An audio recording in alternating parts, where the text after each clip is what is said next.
This episode of Another Great Day is brought to you by Robin Hood, the only animal cooler than a human. It's Thursday, November 9th, the Fox? 2023. From Yes, the cartoon? the Fox version. Yeah, he's the best. I loved that movie so much as a kid. Probably watched it 100 times. Really. With John Robin Hood. Walking through the forest. Yep. Lolly. Yep. And that rooster was awesome too. Yeah, That was a whole crew of good animals. I like them.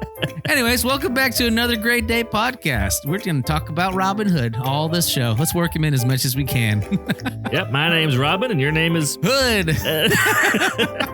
When I say Robin, you say Hood. Robin Hood. Oh my gosh. Oh, off to a great start. Well, guys, it's Thursday.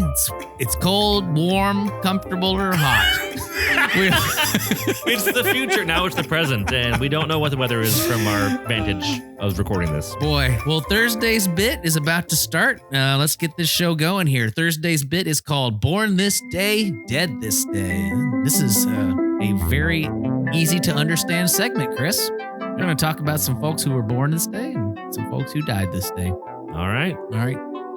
This one was kind of interesting to me. Born this day, Gail Borden. Do you know who Gail Borden is? I saw the word Borden and I immediately thought milk. Boom. Is that correct? Ding, ding, ding. Yes. The branding and advertising worked on me as a did. child at school. We had 100. Borden milk. and Yep. a little Little carton. cow. Yep. Exactly. Until we had pouches. Oak Farms. Oh no. We had You had plastic. milk in a bag. We had milk in a bag, which you call Canadian. I was squarely in the middle of Texas nowhere. Canada, Texas. Well, the best part about these little pouches was that they're about the size of your hand, and chocolate milk, regular milk. Yes. They were clear. Did you ever have these? No. You've never had. Okay. No, this is foreign to me. So- I'm picturing a Ziploc bag with a straw. It's attached basically to it. that. It's a square, What? like a small pillow, a Ziploc bag, World? and in the middle of it, it came with a little straw, a pointy straw to poke it. Like a Capri Sun. Like a Capri Sun, Okay. and it had a little circle in the middle of it, like a little outline, so you'd be like, hey, poke it here kind of situation.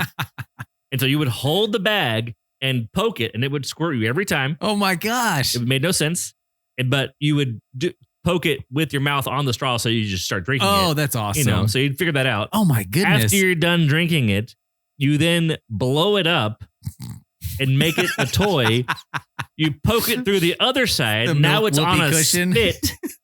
It's like a rod through it, and you can twirl it. That's awesome. This hood rat stuff to do with bags of milk. Bag of milk. Oh my gosh. You know, I used to take the Capri Suns and it was really difficult as a kid to stab into that little foil circle at the top. Yeah. So I would turn it upside down and just What? stab into the bottom of I the think I pouch did and that too, drink 'cause it was a upside big down. Wide, broad surface. Yeah, way easier. So one blow. Yeah, so Gail Borden was born 1801, died 1874. He was a manufacturer and inventor of condensed milk, born in Norwich, New York. How about that? So he all these stuff came up around like the time of the Civil War. Provided a reliable source of milk to Union troops. Yeah. Wait, the second paragraph here. Prior to his work in condensed milk, he dabbled in a variety of other ventures. Mm-hmm. He co-plotted the cities of Houston and Galveston, Texas. Wow. Does that mean that he drew the lines? Sounds like it. Yep. Like, here's where this street should go. We should put water here. We can have factories over here. Yep. Like he was the Sim City guy Houses of go over Houston and here. Galveston. How cool is that? Interesting. Yeah, the milk guy. He also co-founded. Wait a second. Are we saying that cities just don't spring up out of nowhere? Sometimes they're planned. Yes, they are not like weeds. They are planned, more like a garden. Here in Texas, we had time to plan them. That's true. There are lots of cities, specifically older cities, that just kind of were planned. yeah, that's true. People were like, hey, we're going to build a house here. And we're like, oh, yeah, you build a house over there. We'll build it here. And That's a good point. We'll walk between these two houses, and that becomes the road. Oh yeah, that's true. That's a good point. Yeah, but we did have the luxury of some city planning here in Texas. That is one of the nice things about having wide open spaces in Texas. wide open. You can spaces. you can take time. You don't have to be forced into a small little like street and area. Anyway, Sorry. I find that very fascinating. Where we came from, how we have things the way they are. I find that all fascinating. Well, if you're listening from Galveston or Houston today, you can thank old Gail Borden for that. His company did go bankrupt though, and was sold off in 2020. Oh, So good job, Borden.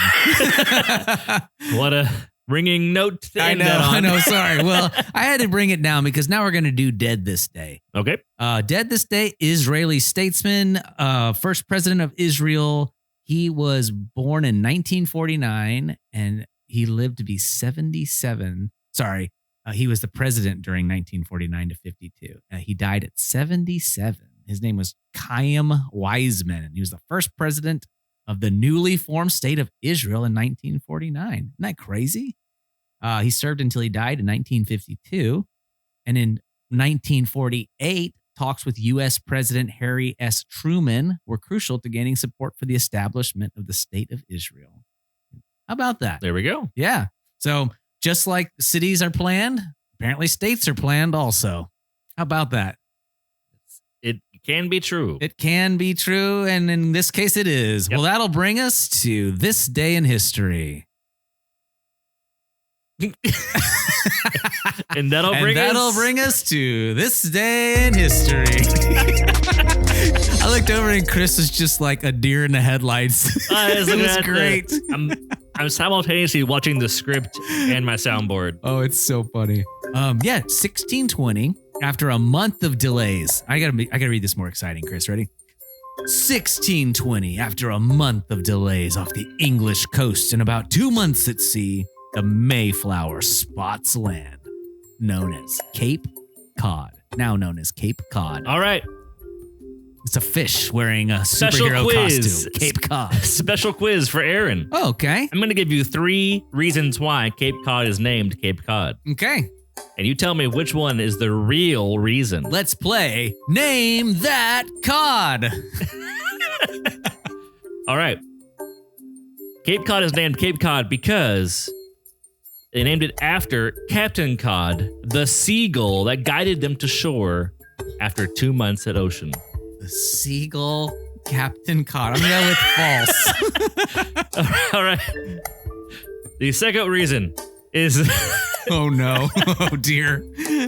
is that Follow that bird. Cape Cod is named after the world's most famous pirate, Captain Codbeard, who anchored at Cape Cod so often that they named it Cape Cod. Oh, my goodness. Pirate guy. Codbeard. I'm going with also false. The last reason, which may or may not be true, is that they named it Cape Cod because of the abundance of codfish in the area. Ooh, that does seem to be the most plausible of the 3. However, Oh, that sounds ridiculous as well. I'm going to go with they followed old bird cod. follow The Captain seagull, Captain Cod. Cod. Well, Captain Cod just arrived here to confirm that it was him. Oh, hey, Captain Cod. Hello. Good job. Goodbye. See you later, All right, Captain see Cod. ya, bye. Go have some cod for us. All right. Well, I think we all know the third one was the true one, right, Chris? That's right. Okay. There's no seagull named Captain. Well, there is now. There The is seagull now. in our imagination. Yeah. Let's not besmirch him. All right. Well, that's going to do it for this day in history and lead us on into the greener pastures of today's question. Today's question of the day is, what is a saying you think of a lot? Oh, Are there any sayings or, I don't know, morals that you think of quite a bit? a series of words. Mm-hmm. Like, have a for meaning. example, if you have time to lean, you have time to clean. Mm. Or the journey of 1,000 miles starts with a single step.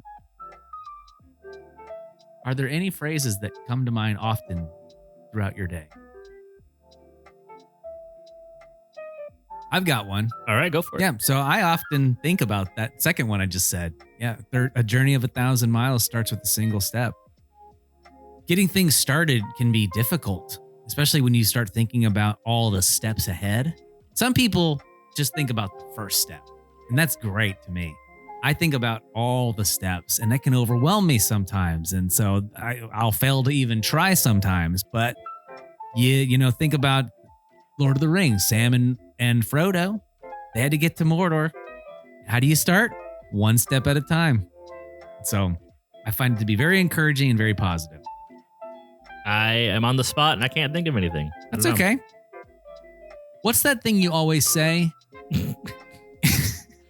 Hey, hi, Aaron. Yes, that's the one. I arrived. I think you always say, a penny saved is a penny earned. Apple a day keeps the doctor away. I do have things I say. What is it? My dad always used to say, this is just what my dad would say, is a smells like an orange, looks like an orange, tastes like an orange, probably an orange. It's good. I like He was that. referring to hanging out with the wrong sorts of people at school. Ooh, not bad advice. My uncle used to say, why do tomorrow what you could do today? And that stuck with me a lot. So I think recently I've been saying in my head to myself that, and this is just, this is a confession of sorts. This is the phrase, I'm not going to do it later. Hey, I like that. Because I know that I'm not going to do it later. Yeah. So do you do it right then? So then I just do it then. So you do that I thing. know that I say I've for years said to myself, I'll do that later. Mm, And I don't. and then you don't do it. And I realize I'm not going to do it later. I need to do it now. That's awesome, though. Good job. Yeah. Self-motivation. Self-control is a fruit of the spirit, and motivating yourself to do something you ask- don't want to do is, Ask God for that all the time. hey, listen, ask and you shall receive. So cool.